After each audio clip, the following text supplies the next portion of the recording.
네, 안녕하세요. 크리스탈 성형외과 피부과의 정호훈 원장입니다. 오늘은 환자의 직접적인 사례를 통해서 어떤 수술이 어떻게 이루어지고 수술 결과가 어떻게 되는지에 대해 설명해 드리도록 하겠습니다. 우선 첫 번째 케이스는 상담받을 때 많이 여쭤보는 것 중에 하나가 그냥 쌍꺼풀이 아니라 눈매교정술에 대해서 많이들 문의를 주시는데요. 눈매교정술이라고 하는 것은 우리가 눈동자를 졸린 눈으로 보이는 경우, 그런 경우를 눈을 좀 또렷하게 보이게 하는 수술입니다.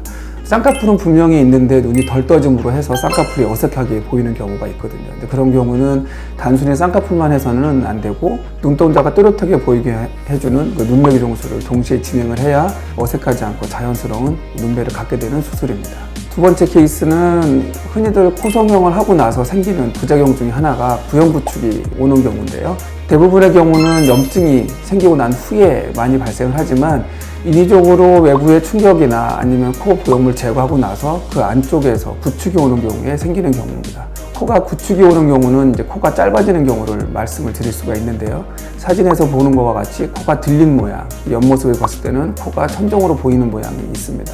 근데 이런 경우는 단순히 코를 높여서만 하면 될 문제는 아니고 비중격 연장술을 이용해서 코끝을 늘려줘야지만 정상적인 코 모양이 나타나는 수술법입니다. 세 번째 케이스는 잘 알려지지 않은 수술인데요. 우리가 입이 나와 보이는 경우가 이제 동양인들 같은 경우에는 대부분 입이 나와 보입니다. 그런 경우는 그 환자분들은 대부분 첫 번째는 치아 교정을, 두 번째는 양악 수술을 가장 먼저 떠올리는데요. 치아 교정이나 양악 수술은 장단점이 극단적으로 나눠져 있는 수술법입니다. 치아 교정이나 양악 수술은 첫 번째로 치열이 고르지 않거나 아니면 부정교합이 있는 경우에 첫 번째로 생각할 수 있는 수술법들이지, 입이 단순히 나와 보인다고 해서 치아 교정술을 한다거나 아니면 양악 수술을 하는 건 아닙니다. 치열이 대체적으로 바르고 부정교합이 없는 경우에는 입 위쪽, 그러니까는 코 양쪽과 턱 밑에 보형물을 넣어줌으로 해서 입이 나와 보이는 것을 개선해주는 그런 수술법입니다. 그래서 이 수술의 장점은 간단히 위아래에다가 입 위아래에다가 보형물 넣어줌으로 해서 입이 들어가 보이는 효과가 있어서 치아 교정을 하는 경우는 시간이 오래 걸리고 양악 수술 같은 경우에는 수술의 위험 부담이 크기 때문에 이 수술 같은 경우는 간단하게 위아래로 보형물을 교정을 해줌으로 해서 치아 교정이나 양악 수술에 대한 부담감을 줄여주고 비용 또한 상대적으로 많이 저렴할 수 있습니다. 하지만 이 수술법은 내가 예전의 모습이 더 매력적이었다고 생각을 한다면 넣었던 보형물을 간단히 제거함으로 해서 예전의 모습으로 돌아갈 수 있는 또 하나의 큰 장점을 갖고 있는 수술법입니다.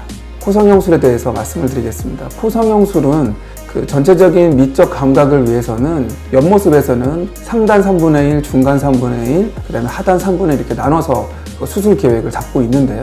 기본적으로 코 위쪽 부분은 코 높이, 그 다음에 코 가운데 중간 부분은 뭐 메구리 코처럼 코뼈가 좀 나왔다던가 이런 경우, 그 다음에 코끝은 조금 더 높이라든가 아니면 약간 샤프해 보이는 이제 그렇게 해서 우리가 어떤 점이 가장 개선되고 싶은지 환자의 상담을 통해서 결정을 합니다.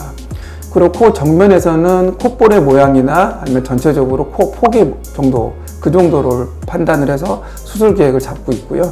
그래서 만약에 코 상단 쪽, 그러니까 코가 너무 낮은 것 같다, 이런 경우에는 코 높이를 높여주는데 무조건 높이는 것이 아니라 쌍꺼풀 정도의 높이에서부터 코에 높아져야 됩니다. 그래서 그 위쪽부터 너무 높아지게 되면 흔히 얘기하는 사자코처럼 그렇게 보일 수가 있고, 너무 쌍꺼풀 폭보다 낮은 곳에서부터 높이가 시작이 되는 경우에는 코 높이가 상대적으로 수술 효과가 좀 떨어져 보이는 그런 효과가 될 수 있겠습니다. 코 중간 부분은 아까 말씀드렸던 것처럼 메구리초처럼 콧등 혹이 나와 있는 경우는 그럼 좀 깎아주면 되는 거고요. 코끝 같은 경우가 가장 예민한 부분일 수가 있는데, 코끝은 우리 동양인들은 대부분 코가 둥글둥글하죠. 그리고 피부가 두껍고 그 밑에 피하지방층이 많이 발달되어 있기 때문에 그런 모습이 나타나는데요. 아무래도 이 부분은 조금 한계점이 좀 있습니다. 다만 최대한 그쪽에다 연고를 깔아준다던가 그런 모습을 해서 좀 더 샤프하게 보일 수 있는 그렇게 수술법 계획을 세울 수 있겠습니다.